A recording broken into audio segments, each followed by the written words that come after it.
Desde que eu comecei a estudar política no mestrado, antes eu havia trabalhado num curto período como jornalista de política, mas foi no mestrado que eu fiz na Universidade Católica Portuguesa, em 2007, que começa esse mestrado, que essa ideia ela começa a tomar uma forma mais teórica, né?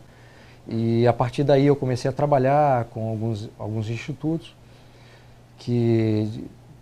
cujo objetivo era promover as ideias da liberdade, e esse tema era sempre recorrente, né? Por que nós acreditávamos tanto no governo, depositávamos tanta crença no Estado para resolver nossos problemas políticos, econômicos e sociais, e ao mesmo tempo os políticos que faziam parte desse governo nós não confiávamos e atribuíamos a eles as piores condutas e escolhíamos os piores insultos para qualificá-los. Daí é que surge a ideia do livro.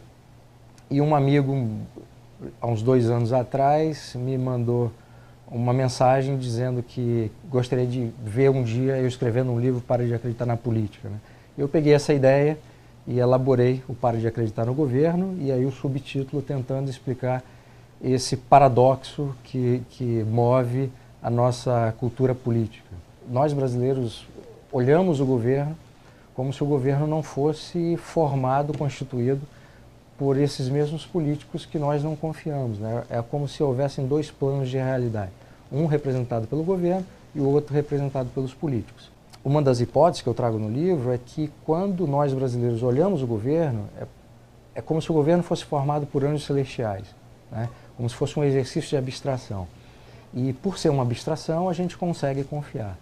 No caso dos políticos, como são pessoas concretas, de carne e osso, é muito fácil você identificar os problemas que acontecem com esses políticos que efetivamente existem. E quando há essa relação de políticos com condutas inadequadas, com corrupção, então não confiar nesse político que muitas vezes promete, não cumpre, está ao mesmo tempo envolvido em caso de corrupção, é muito fácil não confiar nesse político. Aí eu, ao longo do livro, com essa narrativa da nossa história política, eu tento explicar a origem desse paradoxo, né, e como é que ele foi sendo desenvolvido ao longo do tempo e como se dá paralelamente o crescimento do Estado. O Estado se torna mais eficiente para atrapalhar a sociedade brasileira, e eu termino o livro com uma conclusão que não é uma visão fatalista sobre a nossa origem política. Eu saio dessa visão muito comum que atribui todas as nossas responsabilidades e vícios aos portugueses, essa herança portuguesa e católica, e